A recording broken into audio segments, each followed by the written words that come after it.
Hi, I'm Linda. And I'm Sarah. Are you ready? Oh yeah, I'm ready. Let's get relational. Hi, welcome back to another episode of Let's Get Relational. Today, we're talking about one of our favorite topics. I don't know, I think they're all our favorite topics, but this one is you are worthy.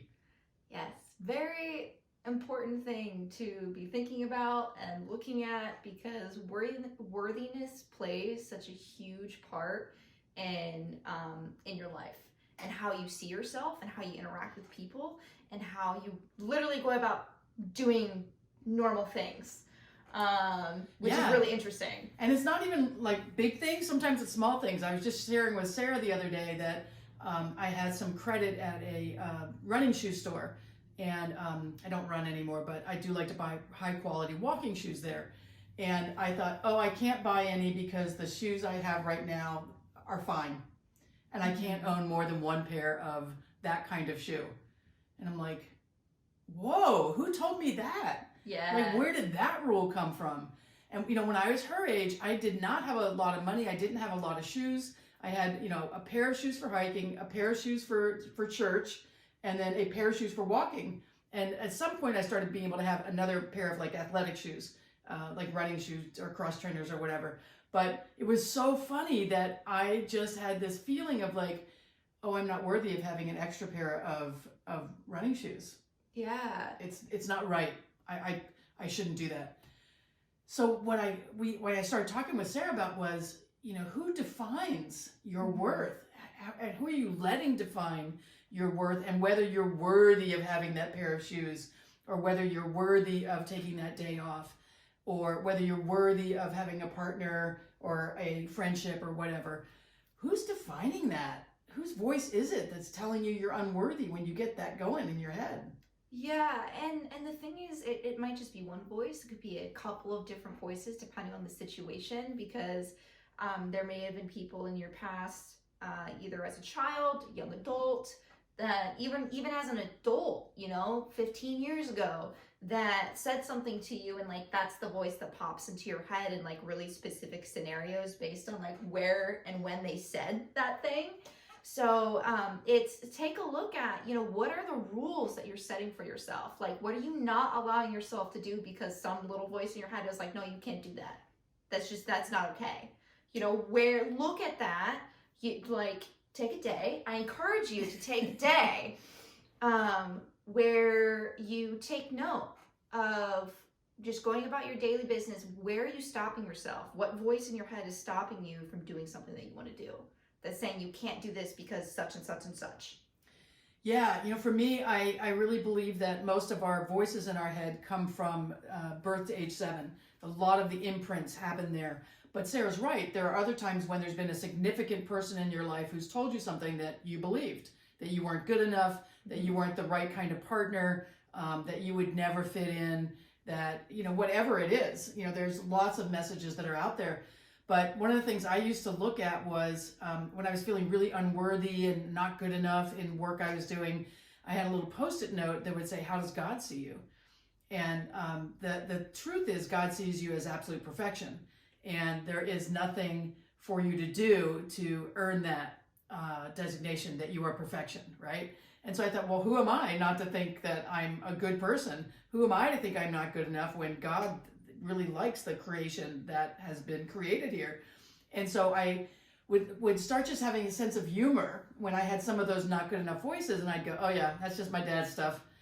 You know, I had a lot of challenge growing up with dad stuff. And so I just got to have a sense of humor about it, which, as you know, if you've been listening to us at all, is one of the ways we approach everything. Yeah. And so to have a sense of humor is like, oh yeah, that's just the dad voice again. It's not real. And that's the thing, is like, that voice is not real. You are giving it a reality by giving into it. Mm-hmm. So, you know, really looking at your own worthiness and your own ability to show up in the world fully you. We talk about this all the time because Sarah really has a big personality. Even though she's an introvert, you know, she is loud, she's funny, she's sarcastic, she has all these things. Very opinionated. Very opinionated. And she is, as we say, she's not everyone's cup of tea. Yeah. And we say this partly as a joke, because when she was studying abroad, she had a roommate that said, I'm everyone's cup of tea. I just get along with everyone. And we had such great conversations about that.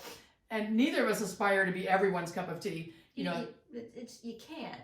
Not really. Well, you can't, and be true to yourself. Yeah, and that's the thing. That's the caveat there, is that like if you're gonna be everyone's cup of tea, then you're gonna have to pick and choose how you show up. And so if you want to live your life that way, that's fine. Like you can choose to do that. Like that's not like saying that's like you shouldn't do that. If that's how you would like to show up, then that's on you. Like that's your decision. But it means you're putting yourself in different boxes, and so you're not able to fully expand into who you can be when you're doing that. So yeah, in my long-term relationship, I really turned myself into a pretzel trying to fit into the right box and like make everything so it would work. And I just totally lost my sense of self and my own sense of worthiness and my own sense of worth. Worthiness and worth are a little bit different. But, you know, as I look at all the things that I did to try to fit in, I lost part of who I was. And I realize now that if the people around me think I'm too much, just like Sarah, if I'm too much, I'm too intense, I'm too whatever, they're not my people. And I can dial it down to be around with them if I need to be around them. But they are not my people. I am not going to seek them out to spend more time with. And that's okay. Yeah. Even if it's a family member, I have family members I absolutely adore, and I can tolerate them in certain kinds of environments and certain amounts of time. And I have learned to just become a little bit more quiet and reserved around them. So I don't invite the kind of loud, argumentative discussions that are prevalent in my family. I don't really like them anymore. And so I don't want to do it. And so I try not to get myself into a place where I'm in that, because it just feels like it doesn't feel good. And so, you know, one of the things we're all about is you get to pick and choose who you're with and how you're spending time with them. You may have a toxic child. You may have a toxic parent. You may have a toxic friend. And some of those relationships are easier to let go of than others. And it's okay for you to look at whether those relationships are defining your worth in a way that just doesn't feel good anymore. Yeah, I think, and the thing is, it's like, you know, do look at like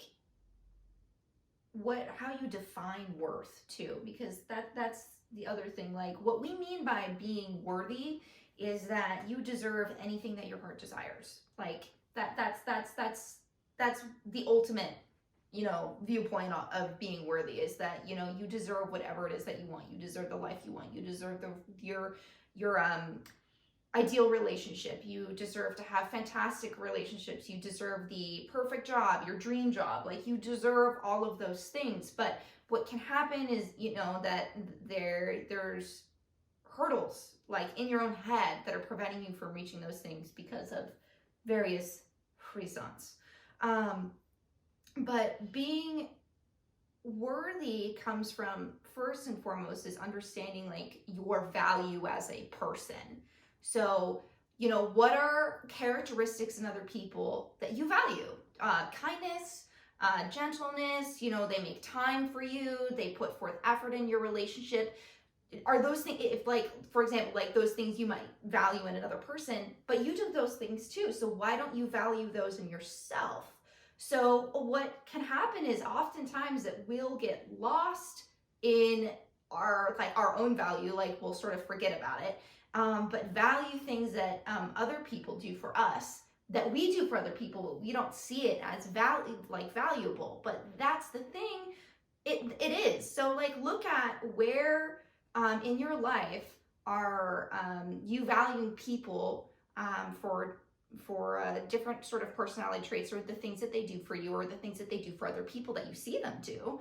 And then take that and reflect that back on yourself. Like, are you doing those same things? Are you proud of yourself for doing those things? Are you saying like, oh, like this doesn't change anything? Because then that's about, you need to value yourself. Then you need to be taking like what you see as valuable from other people and be saying that I have value for doing this, by doing this. value not just for what you do, but just for who you are. Yeah. And one of the things I was thinking as you were talking about that was, you may admire those traits in other people, but you don't give them to yourself. Mm-hmm. And so you're not kind to yourself. You're not gentle with yourself. You're super demanding. You talk badly to yourself. Self-talk is a big part of the worthiness thing. Mm-hmm. You know, to be able to tell yourself that you are worth. One of my favorite cycling instructors says, you are worth more than a smaller pair of pants. And that has really just transformed so many people's lives, because they attach so much to losing weight, to being smaller, all of that stuff. And she's like, no, you are fine just the way you are. Maybe you have big thighs. Maybe you have a big butt. You know, maybe you are thicker than other people in certain parts of your body. It doesn't matter. You are still worthy, and you don't have to fix anything. Just who you are in yourself is fine. And I think sometimes we get all caught up in who we're supposed to be in the world and how we're supposed to behave. And that's why we really want to talk about who are you letting define your worth, and what voices really carry that through on a daily basis. Yeah. You know, and that's for Sarah, her suggestion about spending that day looking at it and listening, you know, whose voice is that? Mm-hmm. I do a regular thing of that now. And I started that a number of years ago. And it's, if I feel self-critical, I'm like, wait, whose voice is that? Is that my voice? Am I really that self-critical? Or is this something I learned in childhood, or something I learned in this other relationship? And let it go. You know, just like, well, if I'm fine the way I am, who am I? Yeah, you're enough as you are. And that's something that I think a lot of women struggle with. Just a lot of, not like a lot of women struggle with this, but just people in general struggle with this, no matter your gender identity. Like that you are enough, because there's so many things that we're bombarded by, like how you're supposed to look, what you're supposed to be doing, you know, how you're supposed to be behaving. And there's so much judgment. And so if we start internalizing that judgment, then we start thinking that we're not enough for anything that we want, you know? But the thing is that no, you are enough. Like as you are enough, and you can always work to better yourself. But that doesn't change your enoughness. So like your value as a person does not decrease or go up by doing certain things. It's like you're like a fixed point in the universe, basically. Like your value is a fixed point. It cannot be changed. It just exists as it is. So like there's nothing that's going to decrease that. There's nothing, but and it's not like your value is going to be more than someone else's value. Like no. Everyone's value is equal too. That's a hard one for a lot of people. Yes. I mean, I still struggle with this. Like this is something like that I can struggle with, that I'll catch myself in certain moments with my self-talk. And I've actually made changes to how I talk to myself, especially in regards to playing video games. There's a whole rage culture in video games, basically, where people get really frustrated and then they sort of will like rage quit, and meaning they'll just quit the game, like turn it off and not come back for a while. But it also starts with if you mess up, people can get really critical and harsh on themselves. So I've started changing, I've changed the language that I use. So I'm like, you know, like if I mess up or something, I'm like, instead of being like, oh, I'm an idiot, being like, oh, that was just a potato moment, all good. Yeah, you know, and I love that, because we can all like just call something a potato moment. It's like, oh, I yelled at my kid. Oh, that was a potato moment. Let me go apologize. You know, so sometimes there's an action you need to take because you realize you had a potato moment. Yeah. Or you just goobered. That's the other thing I use. I was a goober. I goobered, like, you know, and the thing is, it's relating to making a mistake, but having a sense of humor about it. And that's what I try to do. It's just like, I can't be too serious. You can't be too serious about every single little thing that you do.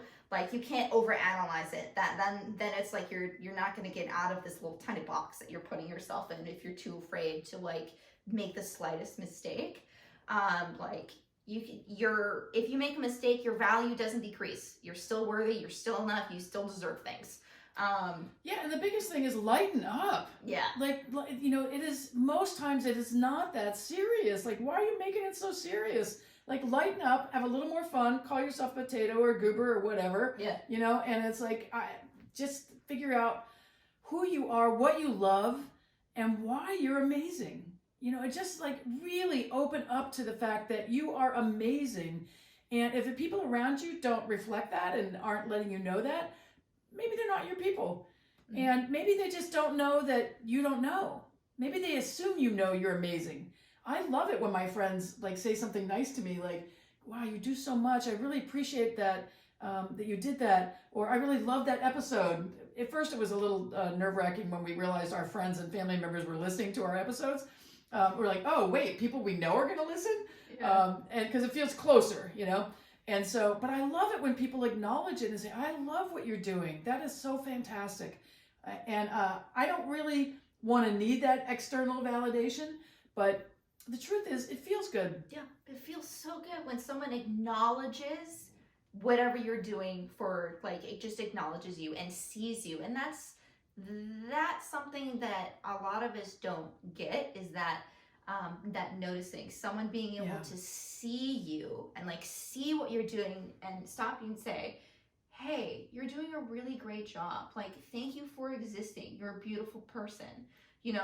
Like, we don't, it's like we're not taught to do that. So no, and women want to brush off every compliment they get. Oh, that's a really nice top. Oh, I got it on sale. Who cares if you got it on sale? It's just a really nice top. Yeah. I like it. It's cute on you. yeah, thank you. Thank you. What's up with having to like make an excuse for it? Like we shouldn't have gotten it or something? Like if we paid full price, that compliment wasn't good? It's like, that shirt looks really fantastic. Thank you. That's thank you is a complete sentence. You don't have to justify anything. We justify so many things because we don't feel worthy of having nice things and of receiving. And so check in with yourself. Where are you blocking the receiving? So many women who don't feel like they're seen in their relationships don't open themselves to receiving. They don't open themselves to really feeling what the partner is trying to express, or even the friend. And so I really would love for you to look at the places where you're pushing away the receiving. When someone is offering you something, they're offering you a gift, and you don't feel worthy, so you push it away. What would happen in your life if you accepted every good thing coming your way and did not block that energy? What would happen if you allowed that good to come in and fill you up and you feel loved and yummy and just like so expansive? What would your life be like then?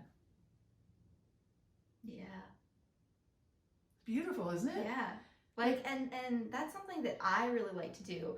I actually, while you were talking, I just realized, I think, sometimes I think I get stuff for myself all the time because I like to feel good, and little things make me feel good, so I do the little things. But I think I also forget that I don't have to just receive things from myself, that I can receive things from other people, because I don't ask a lot from other people, like, anywhere in my life. I'm very self-sufficient in that way. But at the same time, being self-sufficient is good, but I also need to be able to receive too. I give a lot. I'm very much a giver. But you got to receive too. So that's important, and that's something that I still work on as well. Yeah, there is something magical that happens in your life when you receive. And one of the things I was thinking about as we were working on this episode is there's a movie out right now called Yes Day. And it's about a family where the mom has gotten super strict and like everything's no, no, no. And so this school psychologist tells her about this concept of a yes day that we give to your kids. And watch the movie. I don't want to go into all the detail about it, but it's really a fabulous movie. But I saw that some of my friends are starting to do it in their relationships. Oh. And I thought, what a beautiful thing to do in your romantic relationships. But what if we did that with our kids, with our friends, with coworkers? And there are ground rules you put together. Like they had a bunch of ground rules in the movie, but then they decided to break some of the ground rules because the moms got so into yes and just lightened up and had so much fun. So, what are the things that you would say yes to yourself to today? And so what are the things who would you like to have a yes day with? what would the ground rules be like? And you have to get people kind of into the idea. And your ground rules have to respect your boundaries. Like if I had a yes day with Sarah, I would say no to jumping out of an airplane. Not that she would ask, but I know that's one of my boundaries. I have no interest in jumping out of an airplane. And so, and one of the other boundaries was you can't go get something that's going to require future care. You can't go get a dog that day, that kind of thing. And so, really look at a day for yourself where you say yes to yourself, and then a day with somebody important to you where you say yes to each other. And so one person gets a yes day one day and the other person gets a yes day the other day. But I was thinking about little things like, do you buy the more expensive glass of wine, or do you buy the cheapest one on the menu? And do you say yes to dessert? Yes to dessert might be a wrong thing for you in terms of what makes you feel good. So your yes might be saying no. Sugar today isn't going to make me feel good, and so I'm not going to have that dessert. But there are certain days when a yes to the dessert is absolutely in order. And I had friends, Sarah and I actually traveled with the husband a couple of years ago, and they do the eat dessert first tour. They haven't been doing that this year, but they were traveling around the world, and they would show these pictures of them having dessert first before they'd have their meal. And it was just the sweetest thing to just see, what they were doing to say yes to themselves and yes to each other. Yeah, and that concept is just about bringing lightness and joy, because we are far too serious. Yeah. We are far too serious most of the time. We get so caught up in judging and expectations and trying to behave and trying to make sure that we're enough and all of these things, because we forget that our value as a person is fixed. And so we kind of we just get lost in like the societal web of things that we need to do. And we forget that, like, wait a second, living isn't about, making society happy. It's about making me happy. It's not about anyone else's stuff. It's about me. I want to, living is about experiencing life and doing what you want to do and being happy, being fulfilled, finding purpose, having fun. Like, that's what life should be about. And we tend to forget that. So, what are ways that you could, say yes to things that would bring you excitement, that make you happy? Even if it's small, I love going to Starbucks and getting a dragon drink. And it's this super pink drink, super pink. That is the only thing I get at Starbucks these days. The only thing. But it tastes glorious. It's like ambrosia of the gods. I'm in love with this drink. She laughs because half the time she comes with me whenever I get a dragon drink, and then experiences my euphoria as I consume it. But something like that, what is something that's really small that you can just get for yourself that's a treat, or just something that you do? Do you really enjoy journaling? Have you not been journaling because you feel like you don't have enough time? Well, if you set aside 5 minutes, 2 minutes, write a paragraph. You don't need to sit there for an hour and, write out all of your thoughts kind of deal. Unless you want to do that, that's fine. But if you feel like there's other things you need to take care of and that would take up too much time, then just write a paragraph. Just to do things that you love and that make you happy. And you don't have to expend an intense amount of time doing them, or a long, extended amount of time doing them. But just... Yeah, there are small things that don't take very much time that make you feel really expansive, and you just need to know what they are. For me, I love the feeling of being in a shower. I love certain big box home improvement stores. I don't really know why. And I love having a full tank of gas. That feels like there's a tremendous amount of freedom to that. I love having a clean car, a clean house. There are certain things that just make me feel good. And so, I was really clear for me that a number of years ago, I didn't know what made me feel good. And so many of you have gotten so wrapped up in family expectations or societal expectations or work expectations, you forgot what feels good. And so we really want to challenge you. I want to wrap things up with, what do you deserve? What do you deserve? You deserve whatever you really, really feel like makes your heart sing. Yes. You deserve it all. Yes. And then where are you taking a stand for yourself and your worthiness, and where are you giving into the voice? Mm-hmm. You know, whether it's, you can't, maybe you can't isolate whose voice that is, but you know it's there. No, you can't have that dessert. No, you can't have that pair of shoes. No, you can't go on that trip.